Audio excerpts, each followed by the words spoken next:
தீபம் செய்திகளை உடனுக்குடன் தெரிந்து கொள்ள தீபம் செய்தி சேனலை சப்ஸ்கிரைப் பண்ணுங்க, பெல் பட்டனை கிளிக் பண்ணுங்க.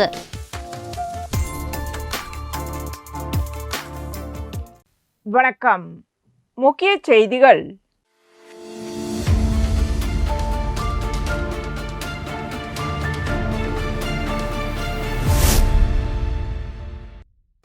பொங்கல் பண்டிகையை முன்னிட்டு அனைத்து குடும்ப உணவு பங்கீட்டு அட்டைதாரர்களுக்கும் 5 பொருட்கள் அடங்கிய பொங்கல் பரிசு தொகுப்பு வழங்கப்படும் என்று முதலமைச்சர் ரங்கசாமி அறிவித்திருந்தார். அதன்படி புதுச்சேரி, காரைக்கால், மாஹே மற்றும் ஏனாம் பகுதிகளைச் சேர்ந்த மொத்தம் 3,47,009 உணவு பங்கீட்டு அட்டைதாரர்களுக்கு நியாய விலைக் கடைகள் மூலம் இந்த பொங்கல் பரிசு தொகுப்பு வழங்கப்படுகிறது. இந்த பொங்கல் பரிசு தொகுப்பில் பச்சரிசி 4 கிலோ, நாட்டு சர்க்கரை 1 கிலோ, பாசிப்பருப்பு 1 கிலோ, நெய் 300 கிராம் மற்றும் சூரியகாந்தி எண்ணெய் 1 லிட்டர் ஆகிய 5 பொருட்கள் அடங்கியுள்ளது. புதுச்சேரியில் 2,63,386 உணவு பங்கீட்டு அட்டைகள், காரைக்காலில் 60,225 உணவு பங்கீட்டு அட்டைகள், மாஹேவில் 7,981 உணவு பங்கீட்டு அட்டைகள் மற்றும் ஏனாமில் 15,498 உணவு பங்கீட்டு அட்டைகள் என மொத்தம் 3,47,009 அட்டைதாரர்களுக்கு இத்திட்டத்தின் கீழ் பயன்பெறுகின்றனர். இதற்கான தொடக்க நிகழ்ச்சி தலாஸ்பேட்டை நியாய விலைக் கடையில் நடைபெற்றது. இதில் முதலமைச்சர் ரங்கசாமி கலந்து கொண்டு பொங்கல் பரிசு தொகுப்பை பயனாளிகளுக்கு வழங்கி தொடங்கி வைத்தார். இந்நிகழ்ச்சியில் சட்டப்பேரவைத் தலைவர் செல்வம், அமைச்சர்கள் லட்சுமி நாராயணன், திருமுருகன், அரசு கொறடா ஏகேடி ஆறுமுகம், சட்டமன்ற உறுப்பினர் KSP ரமேஷ் மற்றும் கூட்டுறவு சங்கங்களின் பதிவாளர் இளங்கோவன் உள்ளிட்டோர் கலந்து கொண்டனர்.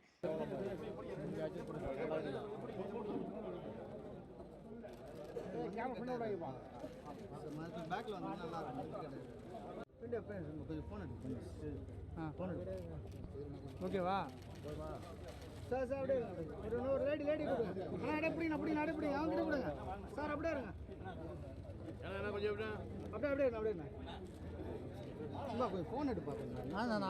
ஃபோன் எடுப்பா. ஏம்பா ஃபோன் எடுப்பா. போதுமா? ஃபோன் எடுப்பா. ஃபோன் எடுப்பா. சார் மினிஸ்டர் இருங்க சார்.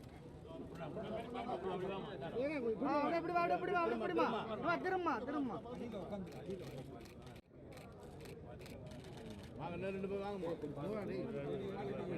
பாட்டி இப்படி பாட்டி கொஞ்சம் உள்ள வாங்க சார். கொஞ்சம் வாங்க சார். நூலகம் அது வரைக்கும் நான் ஒரே சீக்கிரம் போப்பா.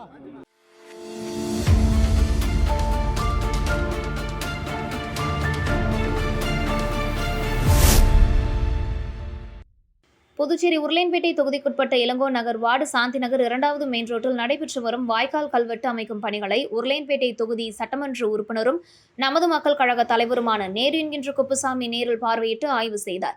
அப்போது பணிகள் நடைபெறும் நிலையில் பொதுமக்களுக்கு எந்தவித சிரமமும் ஏற்படாத வகையில் திட்டமிட்ட காலக்கெடுவுக்குள் சாலை பணிகளை விரைவாக முடித்து வழங்குமாறு சம்பந்தப்பட்ட அதிகாரிகளுக்கு, ஒப்பந்ததாரர்களுக்கும் அவர் கேட்டுக்கொண்டார். மேலும் மழைக்காலங்களில் நீர்த்தேக்கம் ஏற்படாமல் இருப்பதற்காக வாய்க்கால் அமைப்பு பணிகள் தரமான முறையில் மேற்கொள்ளப்பட வேண்டும் என்றும் அவர் வலியுறுத்தினார். இந்த ஆய்வின் போது அப்பகுதி மக்கள் மற்றும் உள்ளாட்சி பிரதிநிதிகள் உள்ளிட்டோர் உடனிருந்தனர்.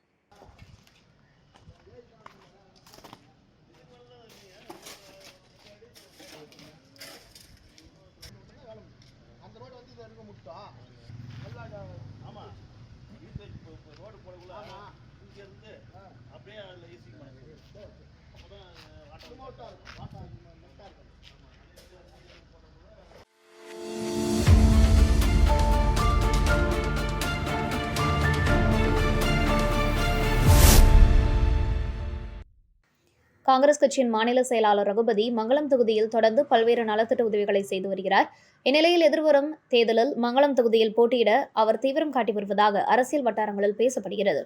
இதனைத் தொடர்ந்து தேர்தல் பணிகளை வலுப்படுத்தும் நோக்கில் உருவையாறு பகுதியில் மங்களம் தொகுதி காங்கிரஸ் கட்சி அலுவலக திறப்பு விழா நடைபெற்றது. இந்த விழாவில் மாநில காங்கிரஸ் கட்சியின் தலைவர் வைத்திலிங்கம் கலந்து கொண்டு கட்சியின் கொடியை ஏற்றி வைத்து அலுவலகத்தை திறந்து வைத்தார். தொடர்ந்து நடைபெற்ற கூட்டத்தில் மங்களம் தொகுதியில் காங்கிரஸ் கட்சியை வலுப்படுத்தி ரகுபதியை வெற்றி பெற வைக்க அனைவரும் ஒற்றுமையாக பணியாற்ற வேண்டும் என அவர் கேட்டுக்கொண்டார். மேலும் பொதுமக்களுக்கு பல்வேறு நலத்திட்ட உதவிகளும் வழங்கப்பட்டன. அலுவலக திறப்பு விழாவில் சட்டமன்ற உறுப்பினர் வைத்தியநாதன், முன்னாள் அமைச்சர் கந்தசாமி, மாநில துணைத் தலைவர் அனந்தராமன், பாலன், கட்சி நிர்வாகிகள் தனுசு, இளையராஜா, குமரேசன், இளைஞர் காங்கிரஸ் தலைவர் ஆனந்தபாபு உள்ளிட்டோர் கலந்து கொண்டு வாழ்த்து தெரிவித்தனர்.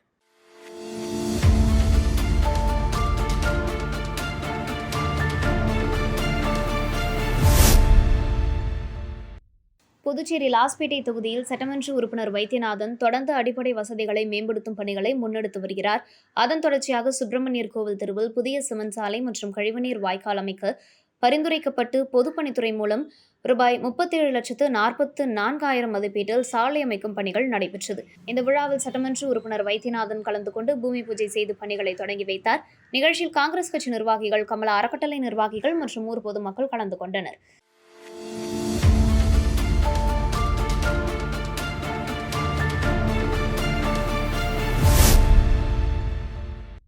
தட்டாஞ்சாவடி தொகுதிக்குட்பட்ட கொக்கு பார்க் அருகே அமைந்துள்ள வேர்ல்ட் ஜிம் வளாகத்தில் பளுதூக்கும் போட்டிகளில் வெற்றி பெற்ற வீரர்களுக்கு பரிசளிப்பு விழா நடைபெற்றது. இந்த விழாவில் நமது மக்கள் கழக பொதுச் செயலாளர் விநாயகம் கலந்து கொண்டு பல்வேறு பளுதூக்கும் போட்டிகளில் பரிசு பெற்ற வீரர்களை பொன்னாடை போத்தி பரிசுகளை வழங்கி பாராட்டினார். விழாவில் பயிற்சிக்கூடத்தின் உரிமையாளர் தங்கதுரை, பயிற்சியாளர் மமு ஆகியோர் கலந்து கொண்டு நிகழ்ச்சியை ஒருங்கிணைத்தனர். மேலும் மாறன், ரவி, சங்கர், சண்முகம், பாலன் உள்ளிட்டோர் கலந்து கொண்டனர்.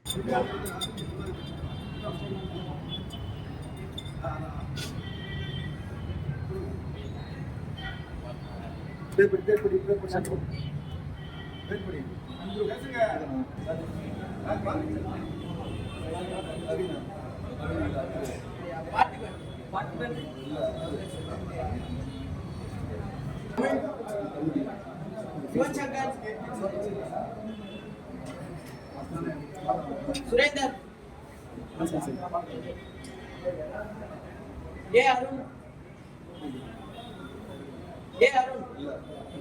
करना करें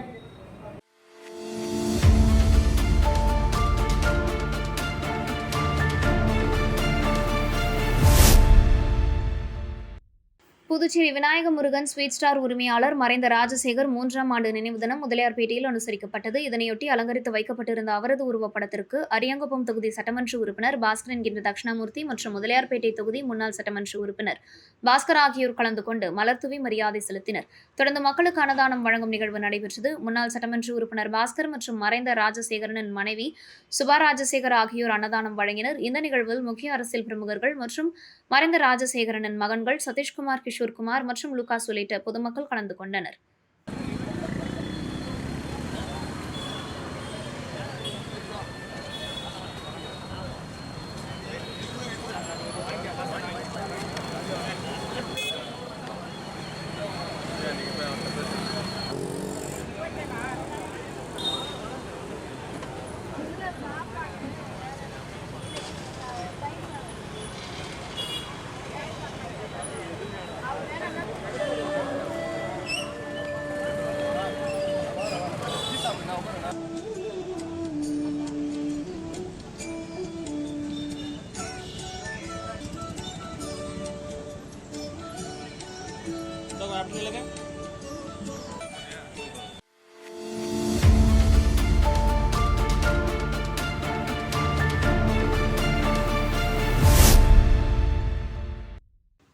புதுச்சேரி பொதுப்பணித்துறையில் 1300 வவுச்சர் ஊழியர்கள் பணியாற்றி வருகின்றனர். இவர்களுக்கு ரூபாய் 18,000 தொகுப்பூதியமாக வழங்கப்பட்டு வருகிறது. அரசு பணியாளர்கள் கூட்டமைப்பு சார்பில் வவுச்சர் ஊழியர்களை பணி நிரந்தரம் செய்ய 15 ஆண்டாக போராட்டம் நடத்தப்பட்டு வருகிறது. முதலமைச்சர் 10 ஆண்டு பணி முடித்தவர்களை நிரந்தரம் செய்வதாக சட்டசபையில் வாக்குறுதி அளித்தார். ஆனால் இதுவரை பணி நிரந்தரம் செய்யவில்லை. இந்த நிலையில் வவுச்சர் ஊழியர்களை பணி நிரந்தரம் செய்ய வேண்டும் என வலியுறுத்தி அரசு பணியாளர்கள் கூட்டமைப்பு ஒருங்கிணைப்பாளர் சரவணன் தலைமையிலான ஊழியர்கள் பொதுப்பணித்துறை அலுவலகத்தை முற்றுகையிட்டனர். அப்போது தலைமை பொறியாளர் வீரசெல்வம் அலுவலகத்தை முற்றுகையிட்டு கதவை பூட்டி போராட்டம் நடத்தினார். இதனால் பொதுப்பணித்துறை அலுவலகத்தில் பரபரப்பு ஏற்பட்டது. இதனைத் தொடர்ந்து அதிகாரிகள் அவர்களை அழைத்து பேச்சுவார்த்தை நடத்தினர். இதனையடுத்து போராட்டத்தை கைவிட்டு கலைந்து சென்றனர்.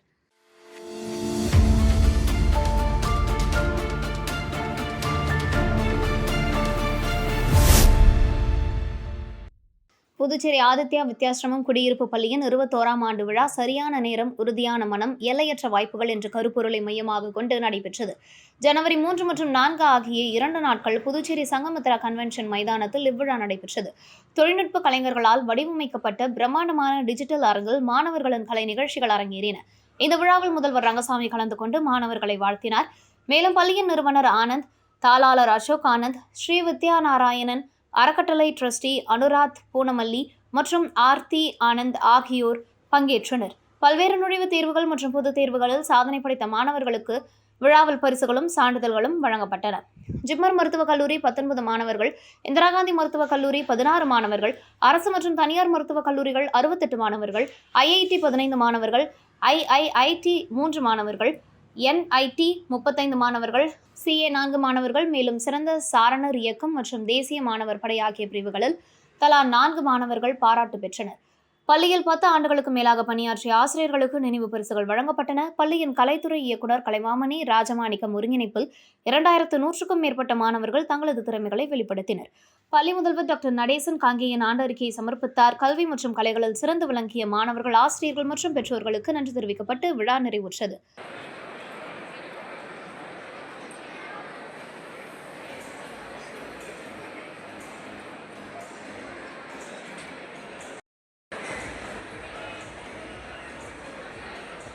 I request everyone to cheer up the students.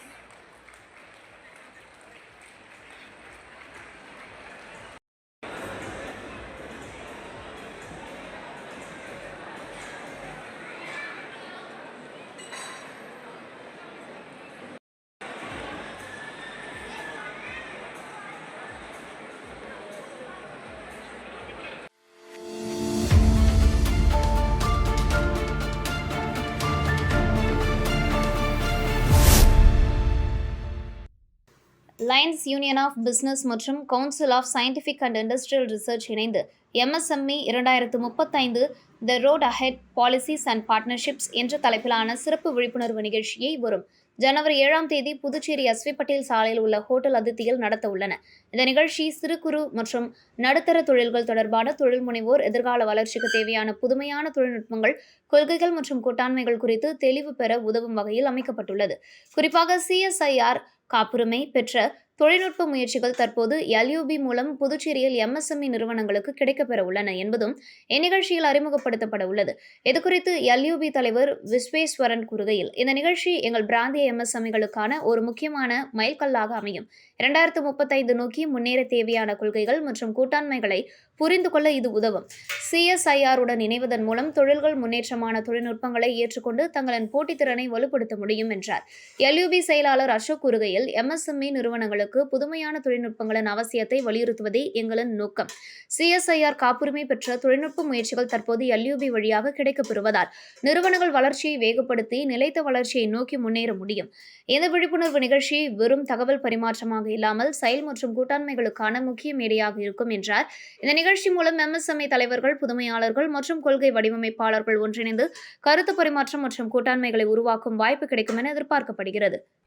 Puducherry சாப்டரில் 200 மெம்பர்ஸ்க்கு நாங்கள் கடந்த ஒரு 6-7 வருஷமாக நிறையா அவேர்னஸ் ப்ரோக்ராம் கண்டக்ட் பண்ணி அவங்களுக்கு தெரிஞ்சிக்க வேண்டிய விஷயங்களை நாங்கள் தெரியப்படுத்துறதுக்கான ஒரு முயற்சியை நாங்கள் பண்ணிட்டு வரோம்.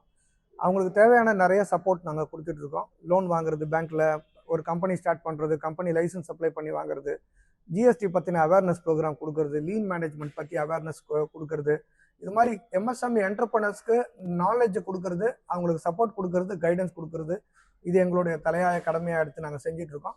அடுத்து வரப்போகிறது ஜனவரி 7ஆம் தேதி, அடுத்து வரப்போகிற புதன்கிழமை அன்னைக்கு அதித்தி ஹோட்டலில் மதியம் 3:30 மணிக்கு ஒரு CSIR technology transfer awareness programme ஒன்று பண்ணுறோம். MSME நிறுவனங்கள் 2035 வருஷம் எப்படி இருக்க போகுதுங்கிறதுக்கான ஒரு ப்ரொஜெக்ஷன் மாதிரி, இப்போலேருந்து நம்ம இந்த மாதிரி செயல்பட்டால் இன்னும் 10 ஆண்டு காலத்தில் நம்ம இப்படி ஆகலாம் அப்படிங்கிறதுக்கான ஒரு ப்ரோக்ராம் இது. அதனால டைட்டில் ஆஃப் த ப்ரோக்ராம் வந்து நாங்கள் MSME 2035 அப்படின்னு டைட்டில் ஆஃப் த ப்ரோக்ராம் வச்சுருக்கோம். அவசியம் எல்லாரும் பங்கெடுத்து இதில் பயனடையும் மாதிரி கேட்டுக்கொள்கிறேன். இதில் பயனடையும் போது பேட்டன்ட் டெக்னாலஜி எதுக்கெல்லாம் இன்னோவேட்டிவ் பேட்டன்ட் வாங்கியிருக்காங்களோ அந்த மாதிரியான டெக்னாலஜியெல்லாம் எதெல்லாம் அவைலபிளாக இருக்குதோ அதை பொதுமக்களுக்கு தெரியப்படுத்துகிற இந்த வேலையை இந்த ப்ரோக்ராமில் நாங்கள் பண்ணுறோம். தெரியப்படுத்துறதோடு நிறுத்த மாட்டோம். எந்த ஒரு டெக்னாலஜியாவது மக்களுக்கு வாங்கணுன்ற விருப்பம் இருந்ததுன்னா, எந்த ஒரு என்டர்பிரனர்ஸ் புதுசாக தொழில் ஆரம்பிக்கிறதா இருக்கட்டும், எக்ஸிஸ்டிங் பிஸ்னஸை எக்ஸ்பேண்ட் பண்ணுறதா இருக்கட்டும், இந்த டெக்னாலஜி எனக்கு பிடிச்சிருக்கு, இதை நான் வாங்கணும்னு சொன்னாங்கன்னா அவங்களுக்கு அதை வாங்கி அவங்க அதை செயல்படுத்துகிற வரைக்கும் அவங்களுக்கு கைடன்ஸ் கொடுக்கறதுக்கு லகு உத்யோக் பாரதி நாங்கள் கூட இருக்கிறோம். லகு உத்யோக் பாரதி MSME மினிஸ்ட்ரியோட ஒரு அக்ரிமெண்ட் ஆகஸ்ட் 2024 இதுக்காக போட்டிருக்கோம். CSIR பேட்டன்ட் டெக்னாலஜியெல்லாம் MSME என்டர்பிரனர்ஸ்க்கு கொண்டு போய் சேர்க்குற வேலையை நாங்கள் செய்கிறோம்னு சொல்லிட்டு ஒரு அக்ரிமெண்ட் பண்ணியிருக்கோம். அது ஆல் ஓவர் இந்தியா இருக்கக்கூடிய எல்லா கிளைகள்லையும் லகு உத்யோக் பாரதி அதை நாங்கள் முயற்சி பண்ணிட்டு இருக்கோம். ஏற்கனவே தமிழ்நாடை சேர்ந்தவங்க ஒரு 50 டெக்னாலஜி இந்த மாதிரி டிரான்ஸ்ஃபர் பண்ணியிருக்காங்க. நாங்கள் புதுச்சேரியிலையும் அது மாதிரி செயல்படணுன்ற ஆர்வத்தோடு அதை நாங்கள் இறங்கியிருக்கோம்.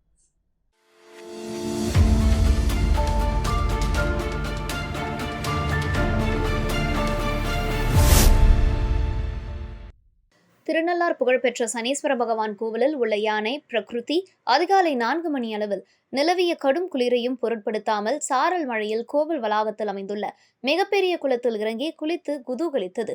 குளிர்ந்த காலநிலையிலும் நீண்ட நேரம் குளத்தில் நீராடி விளையாடிய பிரகிருதி குளத்தை விட்டு வெளியேற மறுத்து அடம் பிடித்தது. இதனை கண்ட கோவில் ஊழியர்களும் அங்கு வந்திருந்த பக்தர்களும் ஆச்சரியத்துடனும் மகிழ்ச்சியுடனும் ரசித்தனர். பின்னர் யானை பராமரிப்பாளர்கள் சமாதானப்படுத்தியதை தொடர்ந்து குளத்தை விட்டு வெளியேறி பிரகிருதி பக்தியுடன் சனீஸ்வர பகவானை தரிசனம் செய்ய கோவிலுக்கு சென்றது. யானையின் எந்த மகிழ்ச்சியான காட்சிகள் அங்கு கூடியிருந்த பக்தர்களிடையே பெரும் பரவசத்தையும் ஆனந்தத்தையும் ஏற்படுத்தின. திருநள்ளாறு கோவிலில் யானை பிரகிருதி அடிக்கடி இதுபோன்ற அன்பும் உற்சாகமும் நிறைந்த நடத்தை மூலம் பக்தர்களை கவர்ந்து வருவது குறிப்பிடத்தக்கது.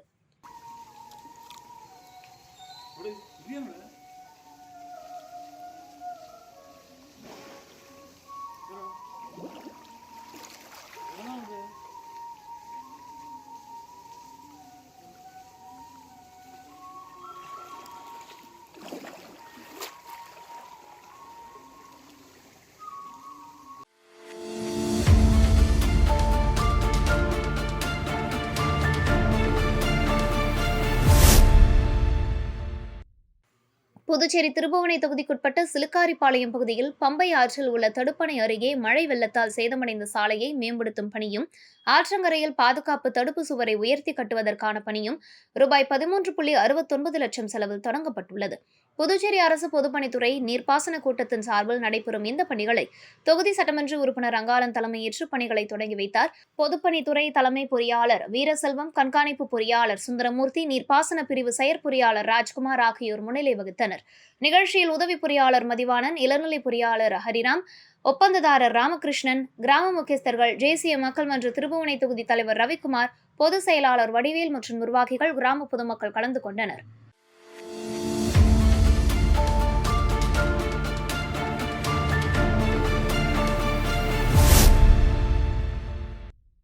புதுச்சேரி காங்கிரஸ் வர்த்தக அணி சார்பில் புதுச்சேரி காங்கிரஸ் கமிட்டி தலைவர் மற்றும் பாராளுமன்ற உறுப்பினர் வைத்திலிங்கம் மற்றும் முன்னாள் முதல்வர் நாராயணசாமி ஆகியோரின் ஆசையுடன் புதுச்சேரி காங்கிரஸ் வர்த்தக அணி தலைவர் செந்தில்குமார் அரியாங்குப்பம் சட்டமன்ற தொகுதிக்கான தனது விருப்ப மனுவை அளித்தார். இந்த விருப்ப மனுவை அதன் பொறுப்பாளர்களான சுவாமிநாதன், கருணாநிதி மற்றும் காங்கேயன் ஆகியோரிடம் அவர் வழங்கினார்.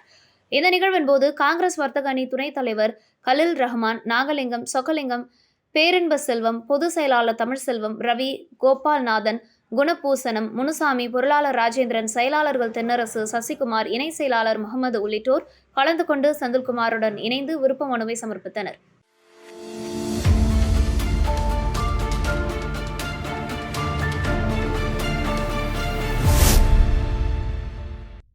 வில்லியனூர் பகுதியில் 9ஆம் ஆண்டு திருப்பாவை பாசுரம் ஒப்புவித்தல் போட்டி நடைபெற்றது. ஸ்ரீ பெருந்தேவி தாயார் சமேத தென்கலை ஸ்ரீ வரதராஜ பெருமாள் தேவஸ்தானம், வாஞ்சிநாதன் இளந்தொண்டர் மன்றம் மற்றும் எக்ஸ்னோரா இன்டர்நேஷனல் ஃபவுண்டேஷன் வில்லியனூர் ஆகிய அமைப்புகள் இணைந்து இந்த போட்டியை நடத்தின. வில்லியனூர் ஸ்ரீ சங்கரதாஸ் வித்யாலயா மேல்நிலைப்பள்ளி வளாகத்தில் நடைபெற்ற இந்நிகழ்ச்சியில் மாணவ மாணவிகள் பங்கேற்று திருப்பாவை பாசுரங்களை ஒப்புவித்து தங்களின் திறமைகளை வெளிப்படுத்தினர். போட்டிக்கு நடுவர்களாக சாந்தலட்சுமி, மங்கவரத்தம்மாள், குலசேகரன், தனசேகரன், சுவாமி, ரகுராமன், துலபமணி ஆகியோர் பங்கேற்றனர். சுதர்சனம், திருவரசன், பெருமாள் கோவில் நிர்வாக அதிகாரி சந்தானராமன், சரஸ்வதி, லட்சுமி, கலியமுருகன், ரஜினி முருகன், பரசுராமன் உள்ளிட்டோர் கலந்து கொண்டனர். மேலும் பள்ளி மாணவ மாணவிகளும் அவர்களது பெற்றோர்களும் கலந்து கொண்டனர். நிகழ்ச்சிக்கு வருகை தந்த அனைவரையும் ராம் லக்ஷ் சகோதரர்கள் ஒருங்கிணைந்து வரவேற்றனர்.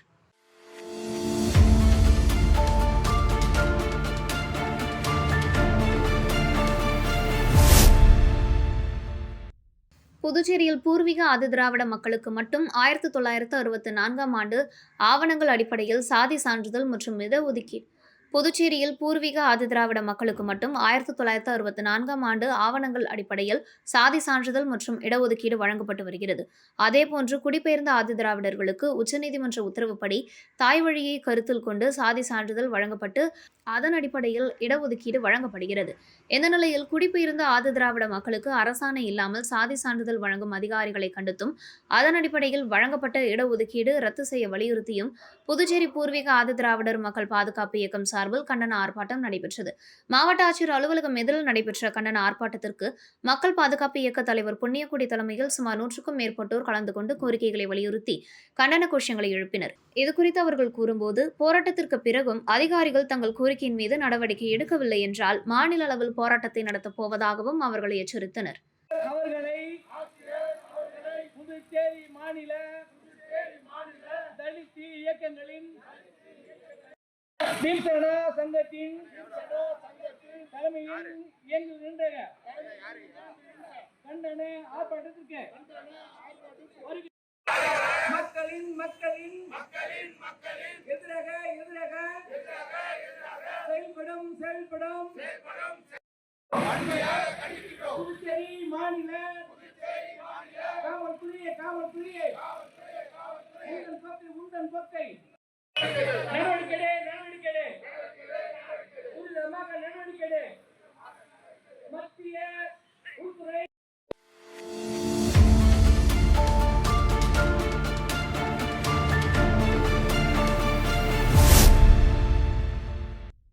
வருகின்ற 2026 சட்டமன்ற தேர்தலில் புதுச்சேரி மாநில தட்டாஞ்சாவடி தொகுதியில் காங்கிரஸ் கட்சி சார்பில் இளைஞர் காங்கிரஸ் தலைவரும் தொகுதியின் பொறுப்பாளருமான ஆனந்தபாபு நடராஜன் போட்டியிட வேண்டும் என வலியுறுத்தி காங்கிரஸ் கட்சி நிர்வாகிகள் விருப்ப மனுவை தாக்கல் செய்தனர். இதற்காக காங்கிரஸ் அலுவலகத்தில் நடைபெற்ற நிகழ்ச்சியில் மோகன்தாஸ், வட்டார காங்கிரஸ் தலைவர் ரவிச்சந்திரன், ராஜா, ஜம்புலிங்கம், செல்வம், மன்னாதன், கதிர்வேலு, செல்வராஜ், வெங்கட், வைத்தி உள்ளிட்ட கட்சி நிர்வாகிகள் கலந்து கொண்டனர். மேலும் இளைஞர் காங்கிரஸ் நிர்வாகிகள் பிரியா, ஐயப்பன், ஜனா, ஜெய், அபிலாஷ், சமீர், மதன், கமலேஷ், கார்த்திக் ராஜா, சபரி, பாண்டுரங்கன் உள்ளிட்டோர் கலந்து கொண்டு ஆதரவு தெரிவித்தனர். அதேபோல் மகளிர் காங்கிரஸ் சார்பில் உஷாராணி, தமிழ் பிரியா, இந்திரா பிலோஸ் உள்ளிட்டோரும் கலந்து கொண்டு ஆனந்தபாபு நடராஜனுக்கு ஆதரவாக விருப்ப மனுவில் கையெழுத்திட்டு வழங்கினர்.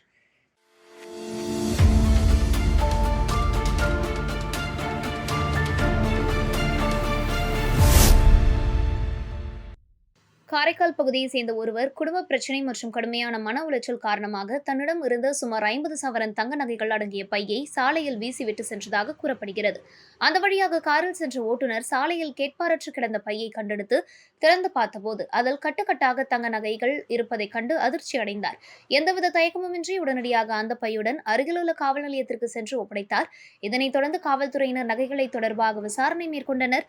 நகை பையில் கிடைத்த சில தடயங்கள் மற்றும் அப்பகுதியில் உள்ள சிசிடிவி காட்சிகளை ஆய்வு செய்ததில் நகைகளை வீசி சென்ற நபர் அடையாளம் காணப்பட்டார். விசாரணை நிறைவடைந்த பின்னர் உரிய நபரை காவல் நிலையத்திற்கு வரவழைத்து காவல்துறையினர் 50 சவரன் தங்க நகைகளை அவரிடம் ஒப்படைத்தனர். தனது நகைகள் மீண்டும் கிடைத்ததை நினைத்து அந்த நபர் கண்ணீர் மல்க காவல்துறையினருக்கும் நேர்மையான கார் ஓட்டுநருக்கும் நன்றி தெரிவித்தார். நேர்மை மற்றும் மனித நேயத்திற்கு எடுத்துக்காட்டாக விளங்கிய இந்த சம்பவம் சமூகத்தில் பாராட்டுக்களை குவித்து வருகிறது.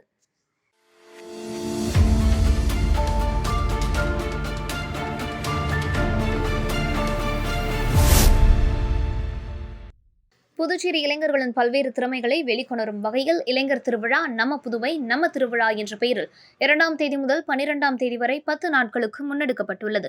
அதன்படி புதுச்சேரியில் மொத்தம் 250 நிகழ்ச்சிகள் 25 இடங்களில் நடத்த திட்டமிடப்பட்டுள்ளது. அதன் ஒரு பகுதியாக கால்பந்து போட்டி லாஸ்பேட்டை சபரி வித்யாசிரமம் பள்ளியின் LFP மைதானத்தில் துவங்கியது. துவக்க விழாவில் இளைஞர் திருவிழாவிற்கான சேர்மன் கோகுல்நாத், இணை கன்வீனர் கிருஷ்ணமூர்த்தி, நிகழ்ச்சி திட்ட இயக்குநர் ஜுனேஷ்குமார், விளையாட்டு பிரிவு சேர்மன் நாகராஜ், புதுச்சேரி கால்பந்து மாநில செயலாளர் தனசேகர் ஆகியோர் கலந்து கொண்டனர். தொடர்ந்து நடைபெற்ற கால்பந்து துவக்க போட்டியில் வம்பாக்கீரபாளையம் குப்புராஜ் FC அணியும் வில்லியனூர் GV ஸ்போர்ட்ஸ் அணியும் மோதின. இப்போட்டியில் துவக்கம் முதலே ஆதிக்கம் செலுத்திய குப்புராஜ் FC அணி 5-0 என்ற கோல் கணக்கில் GV ஸ்போர்ட்ஸ் அணியை வீழ்த்தியது. இரண்டாவது போட்டியில் திருக்கார் யுனைடெட் அணியும் மதகடிப்பட்டு ஹாக்ஸ் அணியும் மோதின. இந்த போட்டியில் இரு அணி வீரர்களும் மாறி மாறி கோல்களை போட்டனர். இறுதியில் ஹாக்ஸ் கால்பந்து அணி 3-2 என்ற கோல் கணக்கில் வெற்றி பெற்றது. இதேபோல் கோரிமேடு பிளே மேக்கர்ஸ் அணி காராமணிக்குப்பம் கிட்டி கிக்கர்ஸ் அணியுடன் மோதியது. இதில் 2-0 என்ற கோல் கணக்கில் கிட்டி கிக்கர்ஸ் வெற்றி பெற்றது. இப்போட்டியில் புதுச்சேரியின் பல்வேறு பகுதிகளைச் சேர்ந்த 12 கால்பந்து அணிகள் கலந்து கொண்டுள்ளன. ஐக்கிய நாடுகள் கல்வி, அறிவியல், பண்பாட்டு நிறுவனம், யுனெஸ்கோ, நிலையான வளர்ச்சிக்கான கவுன்சில், புதுச்சேரி கால்பந்து சங்கம் இணைந்து ஏற்பாடுகள் செய்துள்ளன.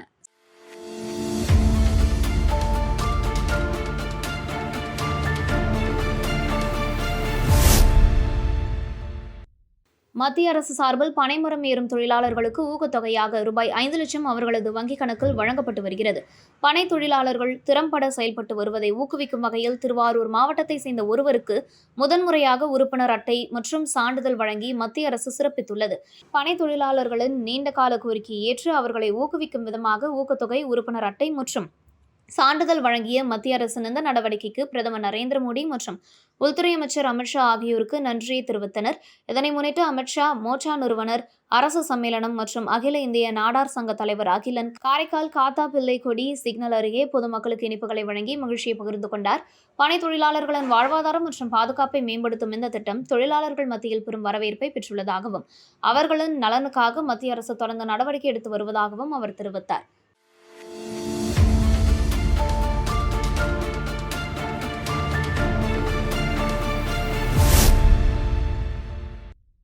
புதுச்சேரி பெரிய காலாப்பட்டு சிங்காரவேலூர் வீதியை சேர்ந்த மீனவர் வேல்முருகன் கடந்த டிசம்பர் 27ஆம் தேதி அதிகாலை மீன்பிடிக்க சென்றபோது அவரது ஆஞ்சான் வலை காலாப்பட்டு கடலில் அமைந்துள்ள சாசன் கம்பெனியின் கழிவுநீர் குழாயில் சிக்கி சேதமடைந்ததாக புகார் தெரிவித்துள்ளார். இதுகுறித்து காலாப்பட்டு காவல் நிலையம், மீன்வளத்துறை, சுற்றுச்சூழல் துறை மற்றும் மாவட்ட ஆட்சியரிடம் புகார் அளித்தும் எந்தவித நிவாரணமும் கிடைக்கவில்லை என அவர் குற்றம் சாட்டினார். இதனையடுத்து மக்கள் நல சங்க நிர்வாகிகளிடம் நேரில் சென்று தேசிய பசுமை தீர்ப்பாயம் வழியாக இழப்பீடு பெற தேவையான நடவடிக்கைகளை மேற்கொள்ளுமாறு கோரிக்கை வைத்துள்ளார். மக்கள் நல சங்கத்தின் தலைவர் குமார், செயலாளர் ஆனந்தன், இணை செயலாளர் பிரகாஷ் ஆகியோர் கூறுகையில், காலாப்பட்டு கழிவுநீர் குழாய் தொடர்பாக சென்னை தெற்கு மண்டல தேசிய பசுமை தீர்ப்பாயத்தில் தொடரப்பட்ட வழக்கு எண் 189 கீழ் 2023 கடந்த 2025 ஜனவரி 22ஆம் தேதி கழிவுநீர் குழாய்களை அகற்றி பாதிக்கப்பட்ட மீனவர்களுக்கு ரூபாய் 10 லட்சம் இழப்பீடு வழங்க உத்தரவிடப்பட்டதாக தெரிவித்தனர். ஆனால் தீர்ப்பாய உத்தரவு பிறப்பிக்கப்பட்டு ஓராண்டு கடந்தும் எந்த நடவடிக்கையும் எடுக்கப்படவில்லை என்றும் இதனால் மேலும் பல மீனவர்களின் வலைகள் சேதமடைந்துள்ளதாகவும் குற்றம் சாட்டினார். இதனால் தேசிய பசுமை தீர்ப்பாய உத்தரவை அமல்படுத்த கோரி சென்னை உயர்நீதிமன்றத்தில் அவமதிப்பு வழக்கு தொடர முடிவு செய்துள்ளதாக மக்கள் நல சங்க நிர்வாகிகள் தெரிவித்தனர். இத்துடன் செய்திகள் நிறைவடைகின்றன. வணக்கம்.